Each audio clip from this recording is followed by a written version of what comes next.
The gas station parking lot was crowded on a Saturday afternoon. DeAndre Williams pulled his black Tesla Model S up to the charging station. He was off duty, wearing jeans and a Baltimore Ravens hoodie, just trying to charge his car and maybe grab a coffee before heading home. He'd been police chief of Riverside County for 3 years. Before that, 20 years climbing from patrol officer to commander to deputy chief. He was 47, tired. Today was supposed to be his day off. He plugged in his car, checked the charging status on his phone, and was walking toward the convenience store when he heard her. "Excuse me, sir, sir." DeAndre turned. A white woman in her 50s was speed walking toward him. She wore expensive athleisure, oversized sunglasses, and an expression of righteous indignation. Her blonde hair was pulled into a tight ponytail. She carried what looked like an official clipboard. "Can I help you?" DeAndre asked politely. "Yes, you can help me by explaining what you're doing at this gas station." Her voice was sharp, accusatory. DeAndre blinked. "I'm charging my car, without paying." She gestured toward his Tesla. "I saw you pull up. You plugged right in. You didn't go inside to pay first. It's an electric charging station. You pay through the app. I already started payment on my phone." The woman's eyes narrowed. "So you say, but I happen to be a member of the Riverside Meadows HOA Community Watch. We've had issues with people stealing electricity and gas from this station. I'm authorized to verify all transactions." DeAndre felt that familiar weight settling in his chest. The weight every black person knows. "Here we go again. Ma'am, with respect, this is a public charging station, not HOA property. You have no authority here. Actually, this gas station is on the border of our community. We have an agreement with the owner to monitor for theft and suspicious activity." She tapped her clipboard. "Now, I need to see your receipt." "I don't have a receipt. It's digital. On my phone." "Show me." DeAndre took a breath. He could walk away, should walk away, but something about this woman's entitlement, her assumption of authority, her implicit accusation that he was stealing, it rankled.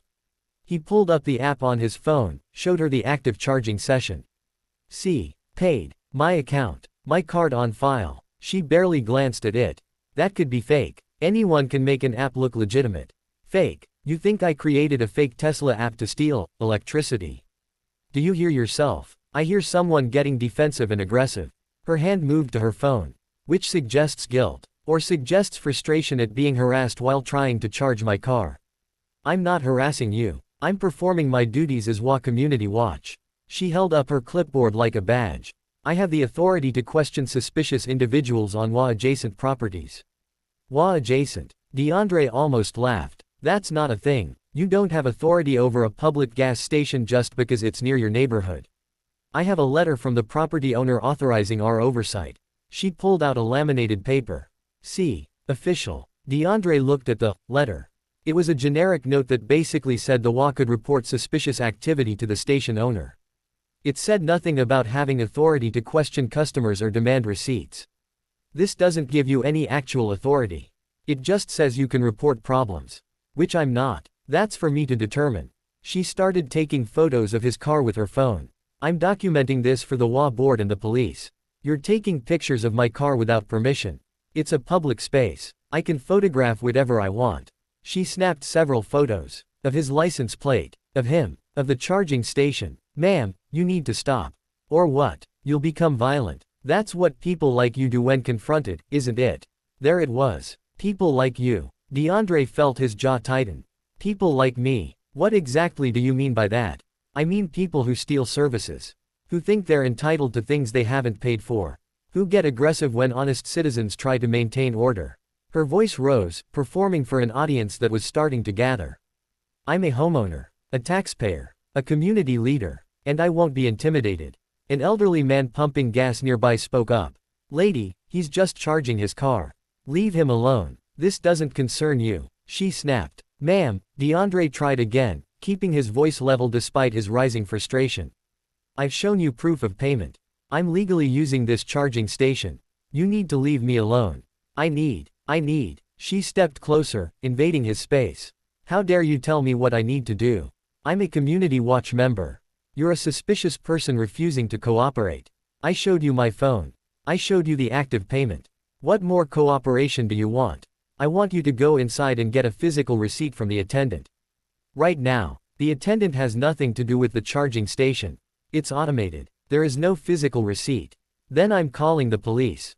She pulled out her phone. You're trespassing and stealing services. I'm not trespassing. I'm a paying customer. We'll let the police decide that. She was already dialing. Yes, hello. I need police at the Shell station on Highway 40. There's a black male, approximately 6 feet, wearing a hoodie, who's stealing electricity. He's being aggressive and refusing to leave. He's making me feel threatened. DeAndre closed his eyes, making her feel threatened. The magic words that turned a man standing still into a potential police shooting. Ma'am, you're filing a false police report. I'm not stealing anything. I'm not threatening you. I'm standing here while my car charges. Don't talk to me. Stay back. She shouted loud enough for the 911 operator to hear. He's approaching me. I feel unsafe. DeAndre stopped moving, held up his hands, showed he wasn't a threat. Other people in the parking lot were watching now, some recording on their phones. This is crazy, someone muttered. She's harassing him, another person said. But the woman kept talking to 911. Yes, I'm with the HOA Community Watch. We have authority over this area. This man is suspicious and won't provide proper identification. Please hurry. DeAndre pulled out his phone.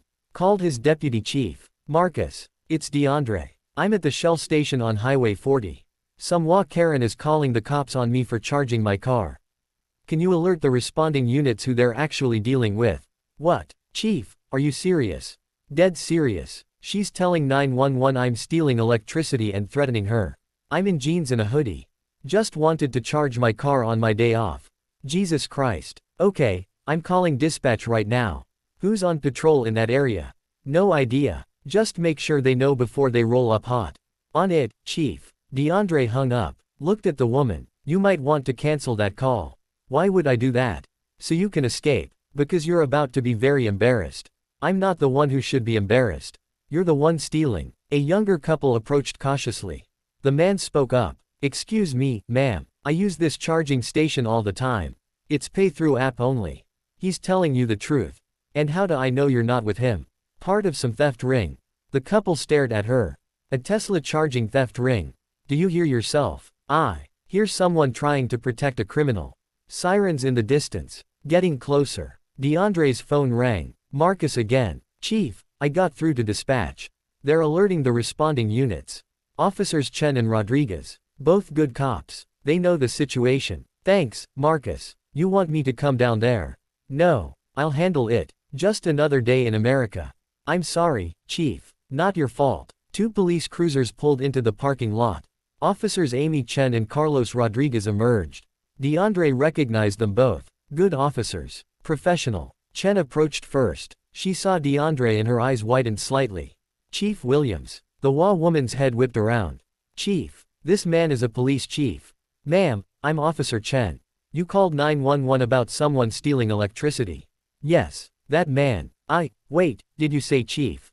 Rodriguez had moved to DeAndre's side, speaking quietly.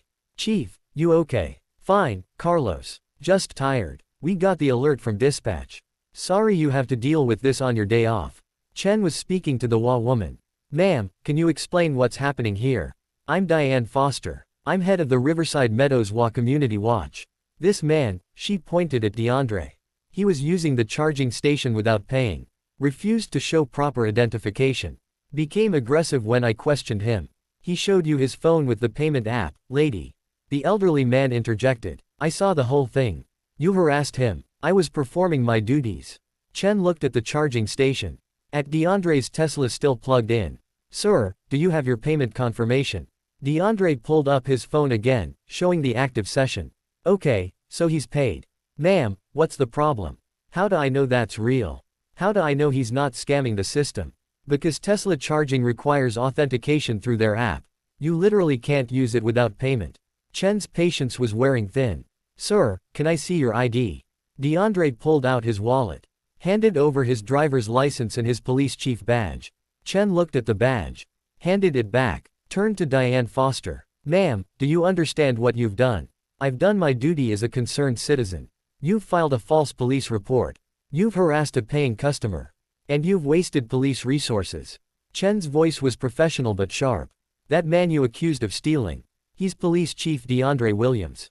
My boss's boss. The color drained from Diane Foster's face. What? Chief Williams. Of Riverside County. The man who oversees our entire department. I didn't know. And if he wasn't the police chief, would this have been okay? Rodriguez stepped forward. Would it have been fine to harass a random black man for charging his car? I wasn't harassing him. I was just. You called 911 and said he was threatening you. We listened to the call on the way here. He never approached you. Never threatened you. You made false statements to emergency services. I felt threatened. By a man standing still, charging his car, showing you proof of payment. Chen shook her head. Ma'am, that's not feeling threatened. That's racial profiling. How dare you? I'm not racist. I have black friends. Ma'am, stop talking. Rodriguez pulled out his citation book. You're being cited for filing a false police report. You're also trespassing. Trespassing. I'm trespassing. He's the one. You have no authority over this gas station. The letter you showed people doesn't grant you any legal authority to question customers or demand receipts. You're a private citizen harassing other private citizens on commercial property. Rodriguez started writing. The station owner can choose to press charges. This is ridiculous. I'm a community leader. I'm trying to help. You're not helping. You're harassing. Chen looked at DeAndre. Chief, do you want to press charges? DeAndre was quiet for a moment. He looked at Diane Foster. At this woman who'd seen him and immediately assumed criminal activity. Who'd called 911 and lied about being threatened. Who'd invoked her HOA authority like it meant something. No charges, he said finally. But I want a full report filed. And I want her to understand something. He walked over to Diane. Not close. Not threatening. Just close enough to talk directly. Mrs. Foster, I'm going to explain something to you. And I want you to really hear it. She crossed her arms defensively. I've been a police officer for 23 years. I've been chief for 3. I've dedicated my career to public service. To protecting people. To making this community safer. His voice was calm. Steady. And today, on my day off, I couldn't charge my car without being harassed. Without being accused of theft. Without being threatened with police action. Why? Because I'm black. I never said. You didn't have to say it. You saw a black man in a hoodie and your brain went straight to criminal. Not customer. Not neighbor. Not fellow human being. Criminal. DeAndre's eyes held hers. You used the phrase, people like you. You called 911 and lied about being threatened. You performed fear to get police to respond faster. Do you understand how dangerous that is? Diane said nothing. I'm alive right now because I'm the police chief. Because my deputy chief called ahead. Because officers Chen and Rodriguez are professional and recognized me. His voice dropped lower. But what if I wasn't the chief? What if I was just DeAndre Williams, regular citizen? What if I reacted with the same frustration and anger I felt, but without the training and experience to control it?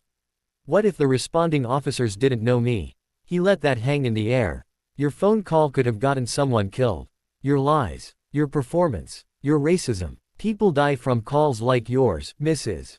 Foster. Black people. Who were just living their lives. Like I was trying to do. Diane's eyes filled with tears. I didn't mean. I was just trying to protect the community.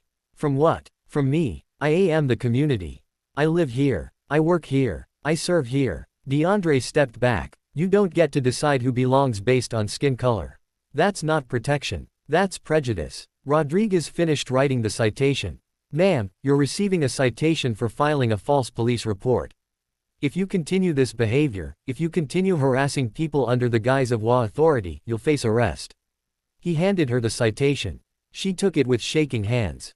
Can I go now? She asked quietly. Yes, Chen said. And Mrs. Foster. The actual police handle law